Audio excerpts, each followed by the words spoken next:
Salve alunos do canal Atualize Educação! Hoje iniciaremos uma série de videoaulas falando sobre a colonização brasileira. E a primeira aula, esta aula, falará sobre os motivos que levaram o rei de Portugal, Dom João III, o colonizador, a povoar o nosso país e a plantar cana-de-açúcar por estas terras. Enfim, vamos aprender sobre as capitanias hereditárias, sobre a expedição de Martim Afonso de Souza, que trouxe as primeiras mudas de cana e os primeiros portugueses para cá. Vamos aprender os motivos de tudo isso e comecemos por eles, pelos motivos. Portugal sabia que o Brasil existia desde 1494, quando assinou o Tratado de Tordesilhas com a Espanha. Portugal não havia vindo aqui, é o que se sabe até hoje, mas sabia que existiam essas terras no ano em que a Espanha descobriu a América. Então Portugal garantiu a posse dessas terras que ele ainda não conhecia. Em 1500, Portugal resolve conhecer e finge o nosso descobrimento. Conhece, vê que o lugar é legal, tal, um sol bacana, praias bonitas, mas a coroa portuguesa, entre 1500 e 1532, resolve apenas usar o Brasil para o escambo do pau-brasil. Os portugueses montavam nas praias brasileiras as feitorias, fortalezas, construções militares com soldados e outros funcionários portugueses que faziam basicamente duas coisas: vigiar as nossas praias e também recolher o pau-brasil dos indígenas e fazer a troca desse pau-brasil por produtos manufaturados portugueses, produtos fabricados pelos portugueses ou pelos ingleses, enfim. Que produtos eram esses? Pentes, machados, anzóis, chapéus, roupas e por aí se vai. Enfim, os portugueses moravam nessas feitorias, eram soldados e funcionários que ficavam aqui por algum tempo, mas não havia portugueses morando em massa aqui, fazendo as suas vidas, construindo suas vidas, famílias por aqui. Não. O negócio era trabalhar nas feitorias e voltar para Portugal assim que possível. E o que acontece a partir de 1532, a partir de 1530, com os portugueses e fazem o rei de Portugal, Dom João III, decidir mandar portugueses para morar aqui, povoar o Brasil, plantar no Brasil, tomar posse dessas terras de fato, dominar esse território. Vamos lá. Motivo econômico. O motivo econômico se resume no seguinte: a partir de 1545, um pouco depois dos portugueses começarem a povoar aqui, o negócio das carreiras das Índias ficou pouco lucrativo. Carreiras das Índias eram as rotas, os caminhos que Portugal usava pelos mares, pelos oceanos, para chegar até a Índia, China e Japão e buscar de lá a porcelana, os perfumes, os temperos, as sedas e por aí se vai.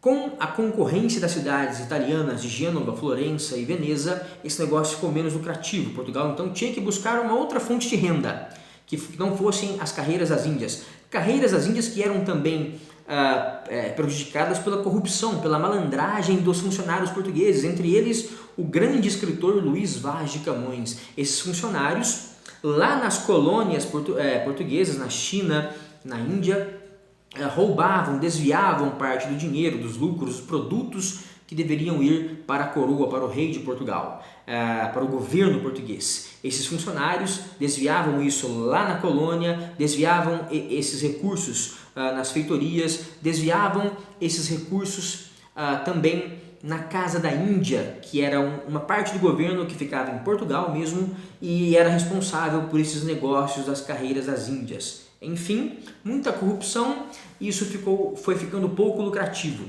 além da concorrência com as cidades italianas de Gênova, Florença e Itália. Gênova, Florença e Itália obrigavam então Portugal a pensar em uma outra fonte de renda. E Portugal gastava muito com banquetes, palácios, festas, enfim, a coroa portuguesa esbanjava dinheiro em momento de crise.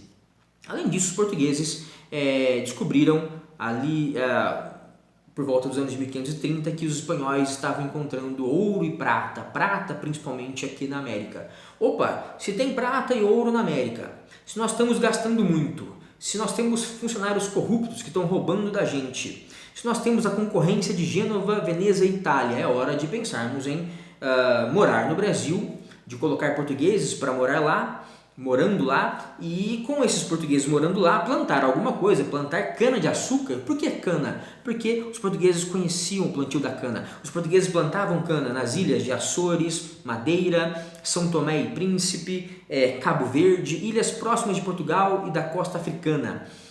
Enfim, os portugueses já plantavam a cana, sabiam que era muito fácil plantar cana. Qualquer escravo poderia fazer isso. O plantio, a colheita da cana eram atividades fáceis de serem feitas. A produção de açúcar, outra atividade simples. Qualquer escravo poderia ser treinado rapidamente para fazer isso. Enfim, essa experiência de Portugal nessas ilhas que eu falei, Cabo Verde, São Tomé e Príncipe, Açores, Madeira, fez com que Portugal pudesse pensar: vamos ampliar essa experiência e jogá-la lá no Brasil. Usar escravos para plantar, colher uma coisa simples que é a cana, que dá em todo lugar, basta o lugar ser úmido e ter calor e a cana vai para frente. Enfim, vamos fazer isso e lucrar com o açúcar feito lá no Brasil. Para isso vamos ter que mandar portugueses morar lá. Havia uma questão política. Entre 1816 e 1826, Portugal estava percebendo, por expedições que ele mandava para cá, de vigilância, Portugal estava percebendo que tinha nego olhando as nossas terras, principalmente piratas franceses, o que colocou o seguinte medo em Portugal: a França, a Inglaterra, a Holanda podem invadir o nosso território e dominar o Brasil. Então vamos colocar gente para morar lá. Então o rei Dom João III, o colonizador, chamou um tal de Martim Afonso de Souza, o nobre Martim Afonso de Souza, e disse a ele: Martim, pegue alguns navios e vá para o Brasil.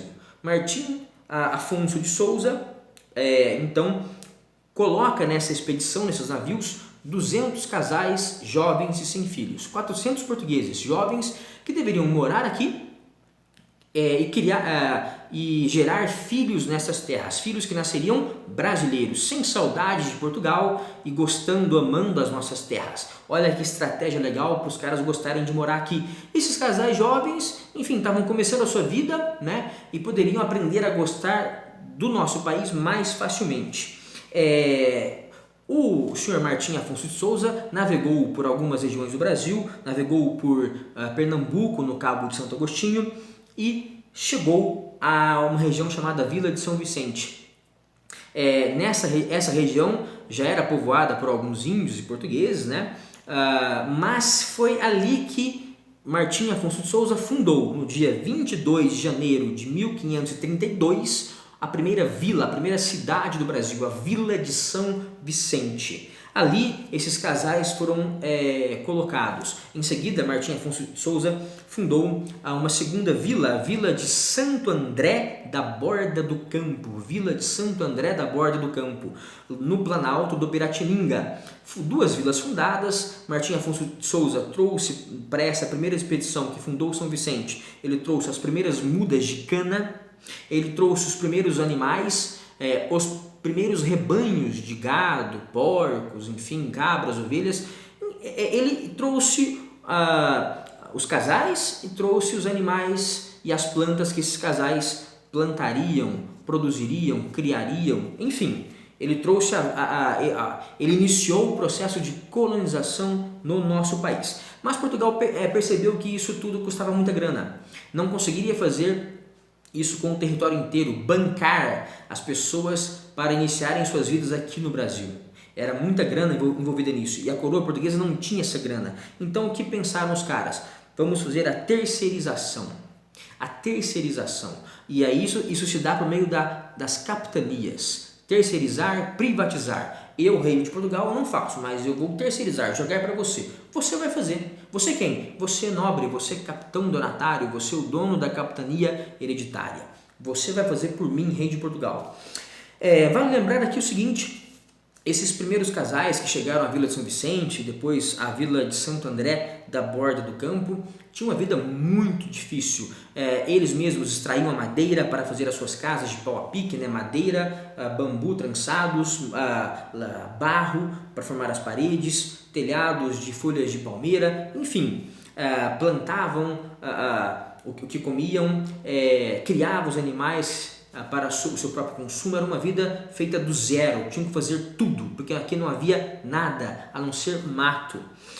Bem, se o rei de Portugal não poderia fazer tudo isso que fez em São Vicente, no Brasil inteiro, ele dividiu o nosso país em 15 lotes de terra, em 15 faixas, as capitanias hereditárias. Chamou 12 nobres e disse: vocês, 12 nobres, vão receber essas 15 faixas de terra.